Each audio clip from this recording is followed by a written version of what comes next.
Let me introduce myself first. I'm Parry, come from Hong Kong, from a campaign organization, like an anti-sweatshop campaign organization.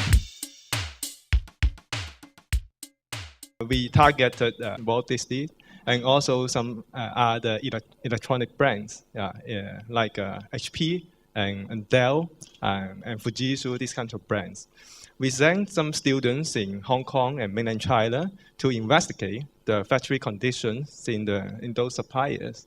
Occasionally, we will find some malpractice of labor conditions, and we publish reports and use the way you're familiar, the media pressure, and also some protests against those sources from those suppliers. Only to stick on these strategies is not enough. I would like to introduce you the overall picture impressions of the workers' condition in China. The workforce in China is still very big, 200 million migrant workers still working in China. And what's important is we know that 58 million of them, we have 58 million left behind children in China. And these are the many of the workers that producing the garment products of your company, they can only meet their child only once a year. It's the reality of many migrant workers because they cannot pay the tuition fees in the city.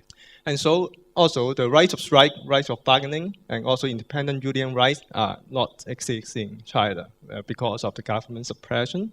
And so genuine worker representation remains weak in China.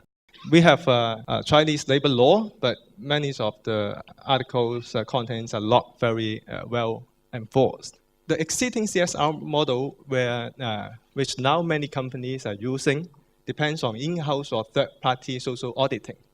However, we find that it has a minimum participation of workers. During the process, only selected workers can be questioned by the social auditors. In many occasions, it lacks transparency. Workers and consumers do not receive the corporate sponsors' auditing reports. And so we find there's still low workers' empowerment in this current existing CSR model. Workers have minimum knowledge on the code of conduct and also the company's CSR mechanism. So SACOM advanced a new model. We will put workers as the essential stakeholders in corporate social responsibility.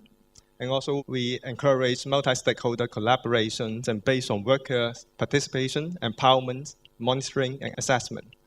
Workers can get involved in the training and also the implementation, revision, and monitoring of the corporate CSR.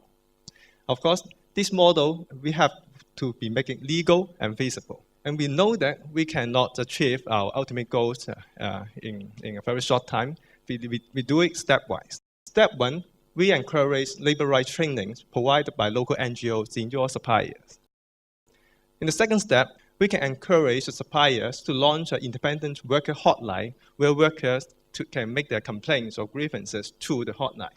Step three, if you find the condition allows, we can further promote a labor-based CSR committee. In these committees, workers are facilitated to set up an independent and also democratically elected CSR committee to take the lead in monitoring, assessing, and improving the CSR system.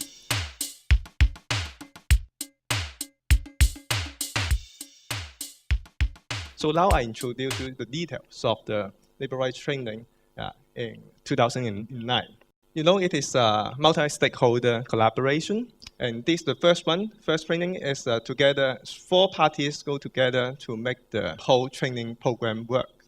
The first is HP, the buyer, and then SACOM. We have the role of facilitator, and then Delta. Delta is a Taiwanese investor factory in Dongguan in China. It's a very big electronic factory, employs more than 20,000 workers. LESN is a local labor NGO who provide training. They has the expertise of knowing what the workers need and want. And we provide the training by LESN for 1,500 workers in 10 sessions. Each session, around 150 workers participated, and which lasts for around 2.5 hours. And in the different training sections, we train the workers local labor law, the company's, HP's code of conduct, which is EICC, electronic code of conduct for all the electronic industry, and also some communication skills between the workers and the management. And innovative techniques like role play and drama playing, and also like collective brainstorming is used in the training sections. And we provide every worker with a pocket-sized guide. It's 30-something pages with the EICC code and also the main articles of the Chinese labor law. And worker can keep the books for their future use. And after the training sessions and the last 30 minutes, the management will arrive in the training session and they will answer the questions raised by the workers. And not only to trainings for workers, but also for the trainings for the middle and lower management, because it is very necessary for the middle and lower management to understand the principles adopted by their buyers and also the higher management. Workers felt more confidence in communication with the management after training. They feel more easy and also more comfortable to let the management know about their grievances. And the second example is with another electronic factory. It's also Taiwanese investment, Chickeny, which make keyboards.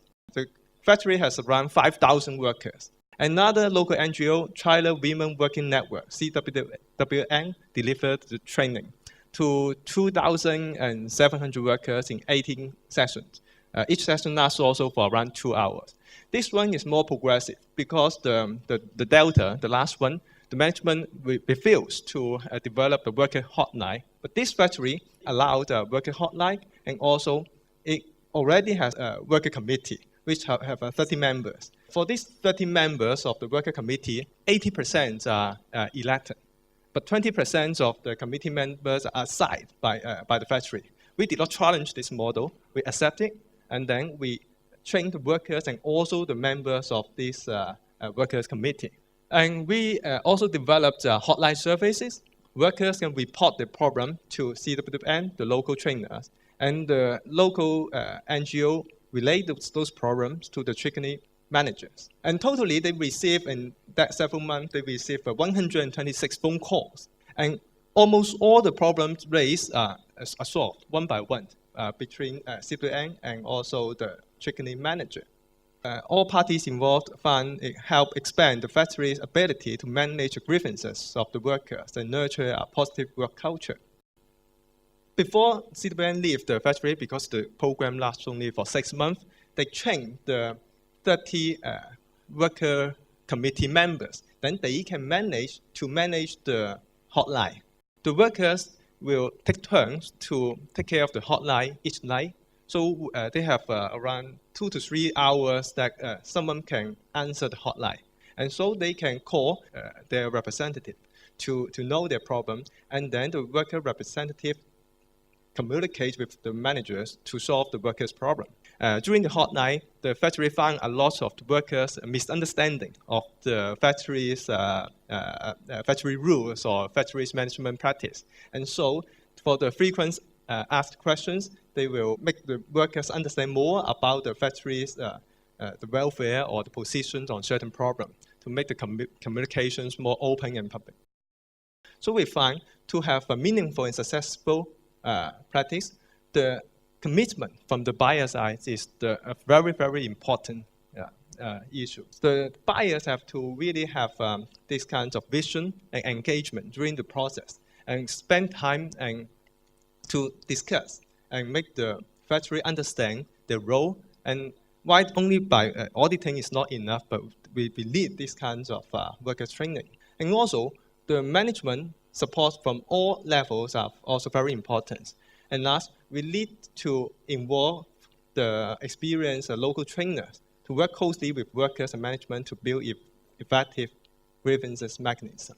So we found after the training, we identified 3 key areas that we have to pay attention to in case we want to deliver a meaningful and successful training for workers. That's all from my presentation. Thank you.